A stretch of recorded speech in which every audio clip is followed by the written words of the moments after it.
Hi friends, welcome to విద్యా kitchen dairy. Friends, ఇవాళ మన special recipe eggless chocolate cake. Eggs లేకుండా, oven లేకుండా అన్ని ఇంట్లో ఉండే వాటితోనే సింపుల్గా చాక్లెట్ కేక్ని ఎలా చేసుకోవాలో ఈరోజు వీడియోలో నేను మీకు చూపిస్తాను.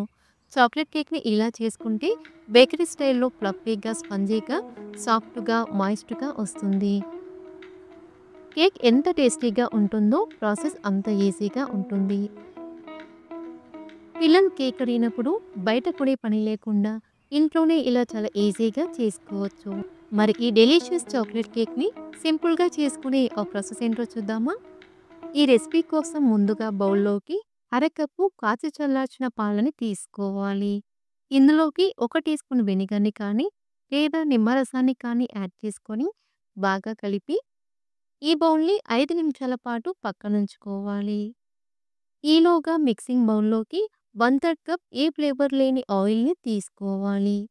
ఇక్కడ నేనైతే సన్‌ఫ్లవర్ ఆయిల్ని తీసుకుంటున్నానండి.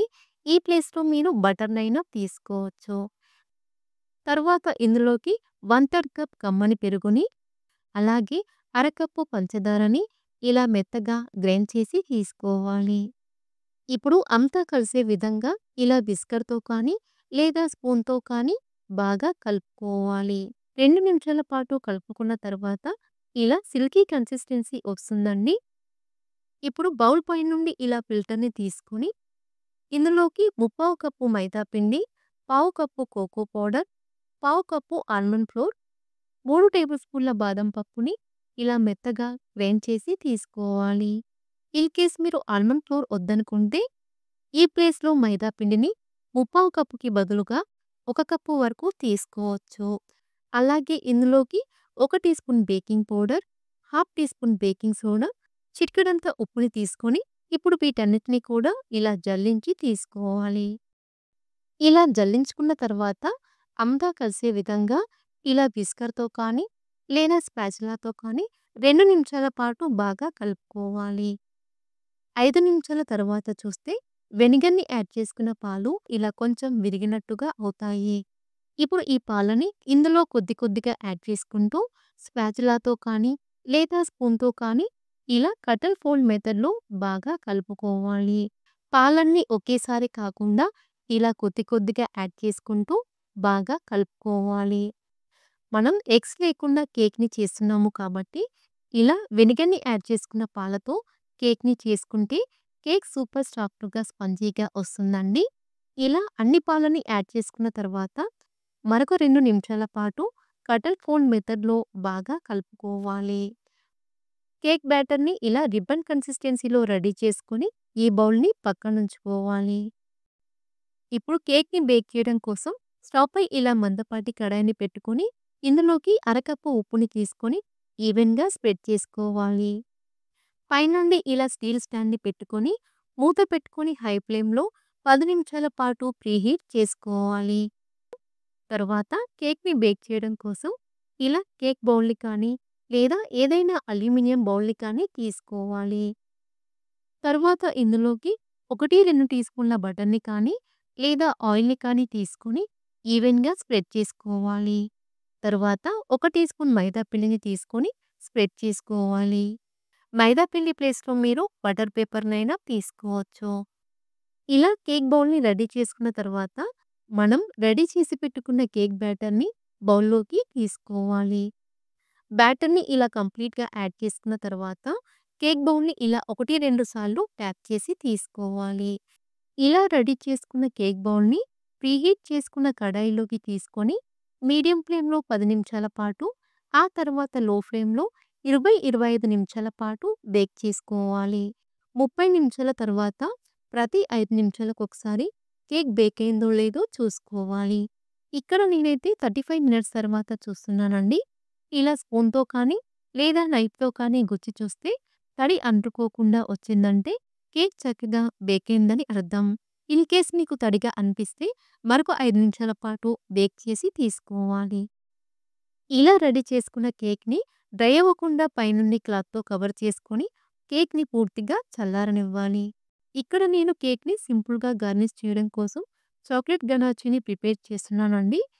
దీనికోసం ముందుగా సాస్ పాన్‌లోకి పావు కప్పు కోకో పౌడర్, అరకప్పు పంచదార పొడి, 1 టేబుల్ స్పూన్ కార్న్ ఫ్లోర్ లేదా మైదా పిండి, 1 కప్పు కాచి చల్లార్చిన పాలని కానీ లేదా పచ్చి పాలని కానీ తీసుకొని ఉండలు లేకుండా బాగా కలుపుకోవాలి.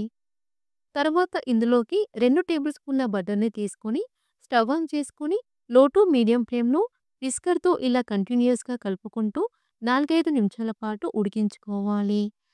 కొద్దిసేపటికి ఈ మిశ్రమం ఇలా చిక్కబడి ఉడకడం స్టార్ట్ అవుతుంది. ఎప్పుడైతే చాక్లెట్ సాస్‌లో ఇలా బబుల్స్ రావడం స్టార్ట్ అవుతుందో అప్పుడు స్టవ్ ఆఫ్ చేసుకోవాలి. ఈ చాక్లెట్ సాస్‌ని ఇలా కలుపుకుంటూ కాసేపు చల్లారనివ్వాలి. ఈ చాక్లెట్ సాస్ కంప్లీట్‌గా చల్లారాల్సిన అవసరం లేదండి. కొంచెం గోరువెచ్చగా అయితే చాలు. ఇప్పుడు ఇందులోకి 2 టేబుల్ స్పూన్ల బాదం పప్పుని ఇలా కోర్స్‌గా గ్రైండ్ చేసి తీసుకోవాలి. ఇలా బాదం పప్పుని యాడ్ చేసుకోవడం వలన కేక్ తినేటప్పుడు మధ్య మధ్యలో క్రంచీగా పంటికి తగులుతూ టేస్ట్ అనేది చాలా బాగుంటుందండి. మీకు ఇష్టం లేకపోతే స్కిప్ చేసుకోవచ్చు. మనకి చాక్లెట్ గనాచీ రెడీ అయిపోయింది కదా! ఇలా రెడీ చేసుకున్న చాక్లెట్ గనాచీని పక్కనుంచుకోవాలి. మరో పక్కన కేక్ కూడా పూర్తిగా చల్లారిపోయింది కదా! ఇప్పుడు నైఫ్‌తో అంచుల వెంట ఇలా లైట్‌గా రోస్ట్ చేసుకొని పైనుండి ఇలా ప్లేట్‌ని బోర్లించి 1, 2 సార్లు ట్యాప్ చేసుకుంటే కేక్ చాలా ఈజీగా బయటికి వచ్చేస్తుంది. మనకి బేసిక్ చాక్లెట్ కేక్ రెడీ అయిపోయిందండి. చూడండి కేక్ ఎంత ఫ్లఫీగా, సాఫ్ట్‌గా వచ్చిందో.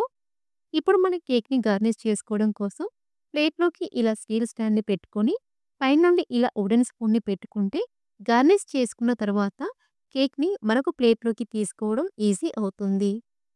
ఇప్పుడు మనం కేక్‌ని ఇలా వుడెన్ స్పూన్‌పై పెట్టుకోవాలి. తరువాత మనం రెడీ చేసి పెట్టుకున్న చాక్లెట్ గనాచీని కేక్‌పై ఇలా ఈవెన్‌గా స్ప్రెడ్ చేసుకోవాలి. ఎక్కడ గ్యాప్ అనేది కనిపించకుండా అన్ని వైపులా చాక్లెట్ సాస్‌ని ఈవెన్‌గా స్ప్రెడ్ చేసుకోవాలి. ఇలా చాక్లెట్ సాస్‌ని స్ప్రెడ్ చేసుకున్న తరువాత కేక్‌ని వుడెన్ స్పూన్‌తో సహా నెమ్మదిగా మరొక ప్లేట్‌లోకి తీసుకోవాలి. ఇలా రెడీ చేసుకున్న చాక్లెట్ కేక్‌ని గంట పాటు ఫ్రిడ్జ్‌లో పెట్టుకోవాలి. ఇలా ఫ్రిడ్జ్‌లో పెట్టుకోవడం వలన చాక్లెట్ సాస్ కొంచెం గట్టిపడి తినేటప్పుడు చేతికి అంటుకోకుండా ఉంటుందండి. గంట తర్వాత కేక్‌ని బయటికి తీసుకోవాలి. అంతేనండి. పీసెస్‌గా కట్ చేసుకొని ప్లేట్‌లోకి తీసుకుంటే ఎంతో టేస్టీగా ఉండే ఎగ్‌లెస్ చాక్లెట్ కేక్ రెడీ. ఇక్కడ నేను సింపుల్‌గా చాక్లెట్ సాస్‌తో గార్నిష్ చేశాను కదా! మీరు కావాలంటే విప్పింగ్ క్రీమ్‌తో మీకు నచ్చిన విధంగా గార్నిష్ చేసి తీసుకోవచ్చు. చూడండి కేక్ ఎంత సాఫ్ట్‌గా, మాయిస్ట్‌గా వచ్చిందో. టేస్ట్ అయితే చాలా చాలా బాగుందండి.